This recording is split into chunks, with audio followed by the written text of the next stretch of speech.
Hey, what's up YouTube? Dan the Fix-It Man. Got another quick video here for you. We're going to take a quick look at this scan tool. This is Innova CarScan Pro, and this is their 5610 model. And this also comes with their Repair Solutions app that we'll look at here in a minute. But just want to say thank you to Innova for sending this to me in exchange for an honest review. And I'll do my best to kind of run through some of the features that this tool can do. Now, at the price point, this is actually a very powerful scan tool. This will do quite a bit more than your traditional little plug-in code reader that some of you might have. This will actually perform some active tests and bi-directional system tests. If you look here on the front, it'll show you all of the different options or different things that this tool will do.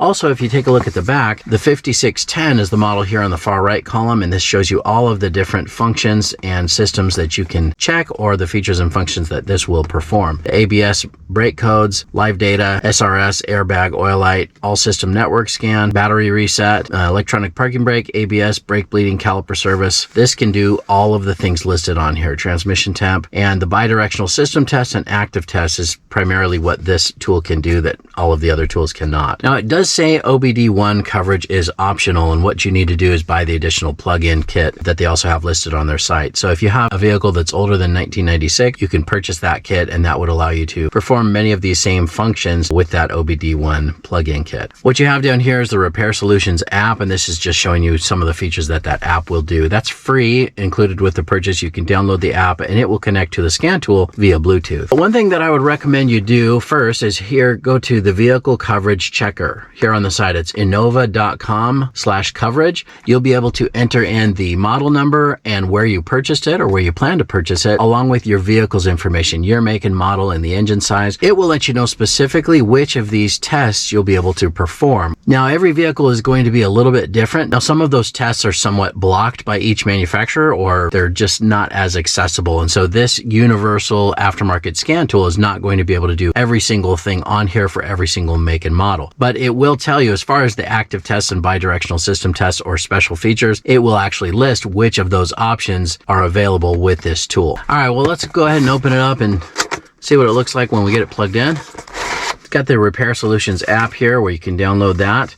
Now, this also comes with a quick start guide, but the full manual is available at innova.com/manuals. It's pretty long. I think this one's more than 100 pages. This basic quick start guide tells you how to get it connected and whatnot. This comes with lifetime free updates that you can download via this little mini USB plug-in here at the bottom. It doesn't come with the mini USB cable. I'm sure most of us have a little mini USB lying around somewhere, but that's what you'll need to plug this in and download those free lifetime updates from a computer. This also comes with a 1-year warranty. Now, you don't have to put batteries in this. You can just plug it in and it will get its power from the cable from the car.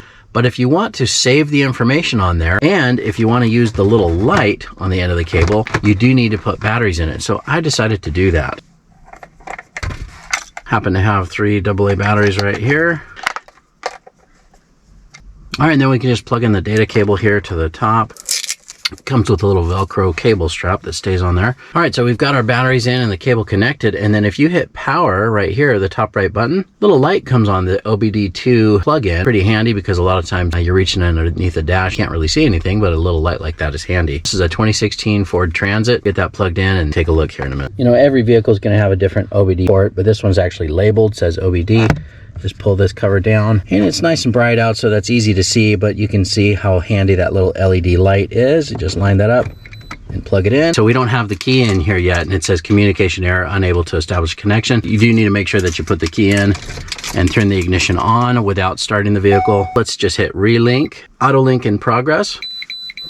And it says we're linked. Now here, I still have not downloaded Repair Solutions 2. We'll get to that here in a minute, but this is going to help us get a verified fix for any trouble codes that we have. But let's go ahead and skip that. You can see at the top, everything is green, including the little green LED on the tool is lit up right here. And that is letting us know that our inspection and maintenance monitors status are all green. So we don't have any powertrain DTCs or freeze frame data presently stored on the vehicle's computer. We can still go through here and we're just gonna hit main menu. Now this is my first time using the tool, so I'm just going to kind of scroll through here a little bit and see what we have. So active test, this is letting us know what tests that we can perform. Is this the correct vehicle, or is this your vehicle? Yes, the 2016 Ford Transit V6 with a 3.5 liter. This does have the EcoBoost. Let's hit yes. Powertrain control module test, let's hit OK. And these are all the active tests that we're able to perform.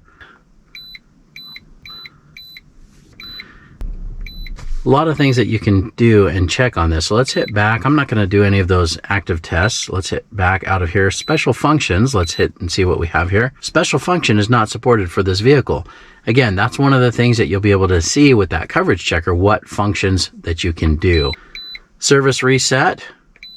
So you can do oil reset, battery reset, steering angle sensor calibration, which is nice, and electronic parking brake reset. We don't have an electronic parking brake on this vehicle, so I'm surprised that it's showing that. Let's just get out of here. I'm going to go heading back. Service check.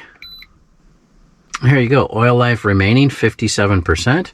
Transmission fluid temperature hovering right around 68, 69 degrees. Now, we took this van on a trip one time, and I think the transmission was overheating or running hot. We had some shifting issues, and it would have been really nice to know what our fluid temperature was at the time. And the scan tool that I had with me at the time did not have a transmission fluid reading, and I'm so happy that this one does. I'll be able to check that if we ever run into an issue with that transmission running hot again. So let's hit back out of there, but that is nice. Now, our battery alternator test, very different than your traditional load tester or just hooking up a voltmeter, but let's go ahead and go in here and let's try this. So let's do a battery test. This vehicle must be prepared for a battery test. The vehicle is not moving. Transmission must be in park or neutral. Parking brake is on. Let's go ahead and continue.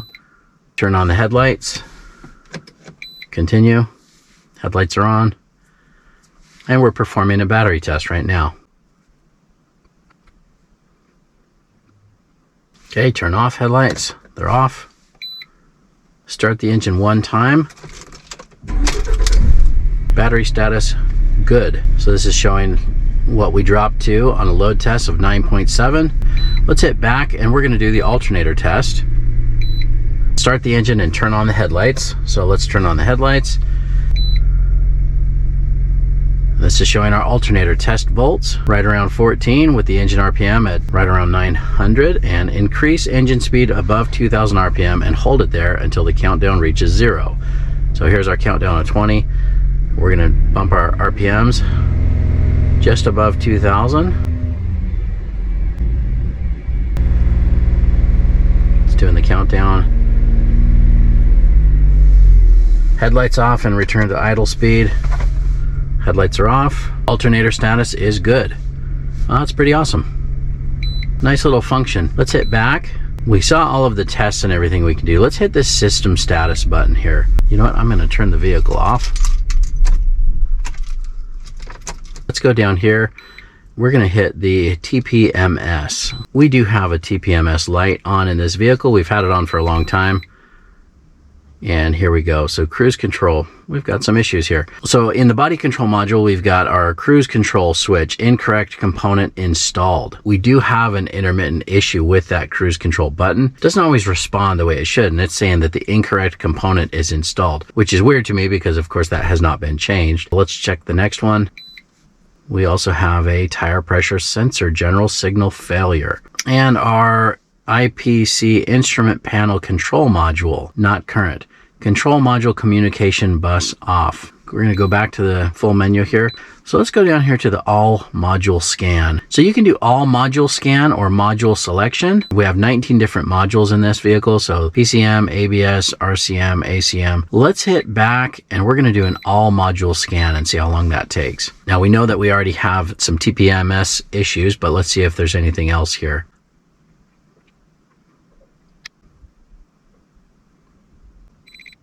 So it looks like it scanned 13 different modules here. So let's go ahead and go down. Here we have something, the accessory protocol interface module. We have one DTC there. Display circuit component protection timeout. CM not current. Okay. We'll go back to that. Here we have two body control module DTCs. There is our cruise control switch, incorrect component installed, and tire pressure sensor general signal failure. Again, we've had that tire pressure light on in this van for a long time. It was actually shortly after buying the van. I don't know if it has to do with the signal receiver being so far away. A lot of people said that it's too far from the rear tires. I'm not sure, but we've just been living with it. Instrument panel control module. We've got one DTC there. That's that same one, the control module communication bus off. Hit back. That's it. No other DTCs. I'm going to go ahead and erase all of them. Erasing clears all systems, DTCs. Turn the ignition switch off, then turn the ignition switch on. Continue. Yes.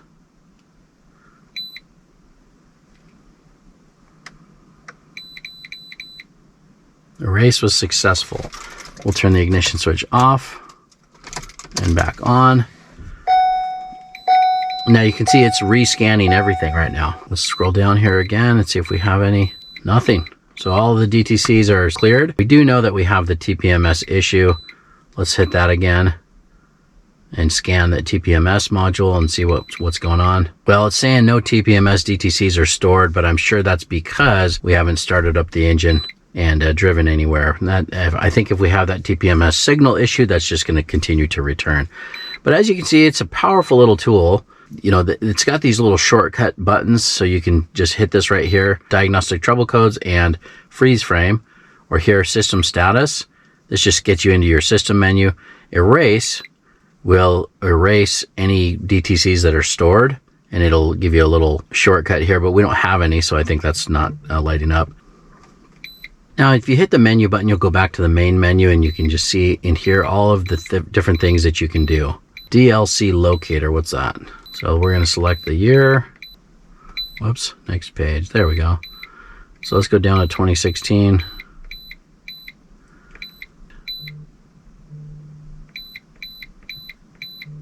Let's select Ford. Next page. Next page. Let's go down to transit. So this is just showing you where the DLC or the plug-in port is for your obd-II. I didn't realize that's what that meant. This is showing you where it is. It's flashing here and it's showing that it's covered under the lower left side of the dashboard. That's pretty cool. Now you can also go in here to the tool settings and we can adjust the brightness, the tone. If you don't like to hear that beep, you can go in there and let's turn it off. Now we go through here, we don't have that beep every time. Now the live data is something I was very interested in as well. And so here we can go into the live data. By hitting this live data button, you can even customize live data and select all of the different parameter IDs. So fuel system, load, ECT. Wow, this is the short-term fuel trim, long-term fuel trim, vehicle speed. Well, there's 48 different data PIDs in here that we could select from. Now this is interesting. This is showing our TPS or our throttle position sensor at 18%. Stepping on the accelerator and it's showing 75%. All the way to the floor, 75.7%. All the way up, 18%. It doesn't seem right, but if anyone knows about that, please let me know. Ambient temperature, all kinds of stuff in here. So live data is pretty cool. You know, let's start the vehicle. So now that we started the vehicle, of course, all of the information here on the live data is going to change. Now the throttle position is showing at 13.7%. Let me step on that and it bumps up a little bit. So, and you can graph this as well. So just showing kind of this is our powertrain ECU volts. Let's hit menu. All right, well, let's get out of there. Now we just hit menu to get out of there and then see what we're doing here. But pretty cool tool. I'm very impressed so far with this tool and everything that it can do. And I'm sure as I get a little bit more time with playing around with this, I'll probably learn a little bit more, and as I use this on different vehicles, I'm sure it will have other tests and other options available. But for right now, I've been very impressed, and I think I'm gonna wrap this up. Well, let's go ahead and take a look at the app real quick. So I'm just gonna go back to the main menu and set this down for a moment while I hit screen record. Oh, looks like we need to set up an account. Okay, so it wants us to turn the Bluetooth on. Go to settings, plug the scan tool into your vehicle, which it is, and turn your ignition on. So let's just turn that to on. Okay, so now it is searching for the scan tool here. I'll show this in a little screen record off to the side. So tool found, handheld scan tool 5610. Let's select that. And right now it's pairing. All right, so now it wants to know some more information. I'm going to set the scan tool down for right now. Okay, so it is pairing with our tool right now, retrieving the obd data. Okay, it wants our mileage. Okay, so now that's complete, and this is showing us all modules passed, 13 modules ready for emissions test on our 2016 Ford Transit. So we can scroll down here, oil life 57%, transmission fluid 86 degrees because we weren't driving it. Now it's showing maintenance items, predicted repairs, TSB and warranty, cost to own, vehicle history report. That's pretty neat. So let's look here at TSBs and recalls. You can see dealer recalls 0, NHTSA safety recalls 24. You can click on there and you can actually read through those and the dates that they were released. And the TSB or technical service bulletins, you can take a look there as well. Brakes, let's take a look at that. Rear brake pad service, proper caliper piston retracting. Well, that's interesting. It's showing this how to retract the rear brake calipers. This is saying heavy force must be used. Moderate to heavy force must used toward the caliper piston must be applied. If sufficient force is not applied, the internal park brake mechanism clutch cone will not engage and the piston will not compress. I've heard of a lot of people that have actually went out and bought new calipers because they could not wind them back or retract them. I do remember specifically on this vehicle when I did the rear brakes that it did require a lot of force, and that's interesting that there's a TSB specifically for that. So we've got a few other things on here, but that's pretty cool. So you can kind of go in there and read up on those technical service bulletins. It's a great app. It's a very powerful tool. If I recorded any live data here, it would show up, but go back to home, and this is pretty cool. And it's got a few tutorials that show you how to use it. Maybe I'll spend some time on that, but for right now, I just wanted to show you a quick little introduction to the tool and to the app. I think this is going to be a very powerful tool. I'm very happy with it. I do want to just give another quick shout out to Innova for sending this to me. I'll spend some more time on this, and I'll probably have a few other update or follow-up videos. And that's pretty much everything I want to cover today. There's lots of different other things that this tool can do. Like I said, it's way more powerful than your traditional little code reader. Now, I'm going to get a link in the description where you can purchase this, but you can also buy this at many local auto parts stores. If you take a look at Innova.com when doing the vehicle coverage checker, you can see where they also offer this or which auto parts stores carry this same scanner. I hope you liked the video. Please give it a thumbs up and subscribe if you don't mind. That does help me out. Thanks so much for watching, and good luck.